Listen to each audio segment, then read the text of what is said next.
obviously there's a disconnect in community and in personality between a regular freshman 18-year-old and a veteran who's served anywhere from 4 to 20 years, coming back into the civilian life and trying to go to college, and these are your peers now who have vastly different life experiences than you do.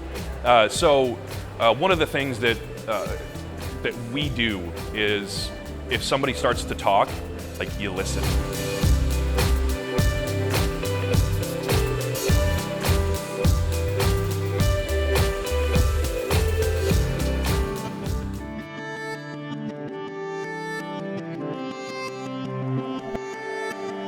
Today we're here honoring our veterans by having this UIC's 3K, 5K. I'm fortunate enough to have served in the military as well.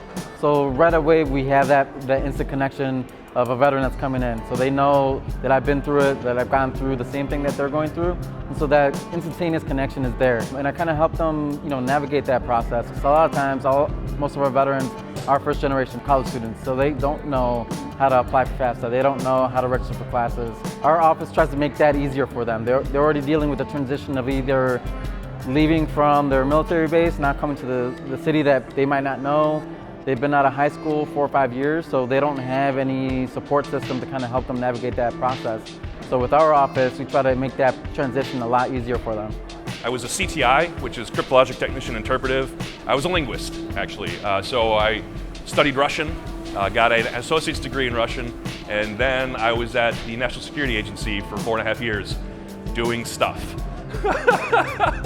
Yeah, that's pretty much all I can say. So when I was a UIC student in 2007, that's when I first came to UIC, there was no Veterans Affairs office. You go to financial aid, get your benefits, go to your advisor, get that done, and then you kind of blended into the campus where you became someone invisible. So that was back then in 2007. Fast forward now to 2019, we have a main point of contact for student veterans and our military connected students, because we also want to make sure that we don't forget our children of our veterans and the spouses of our veterans that are dealing with the same kind of transition issues as well.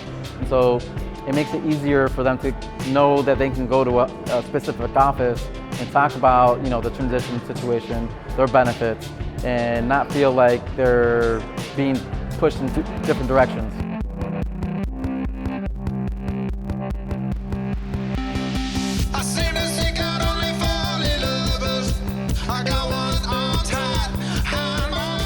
We make sure that if somebody wants to talk about whatever's bothering them, whether it be something from their days in, whether they were deployed, or something's bothering them now, we're there for each other. We formed that kind of community. And it's nice because we all had that while we were in with our different units and divisions, so we kind of are becoming a surrogate family for everybody. We actually have a couple of people now, they went through experiences, whether deployed or their spouses were deployed, and it's nice for them to come back and still have people here who are like, yeah, I understand, I get it. And that's one of the most important things that we do is, make people feel welcome, really.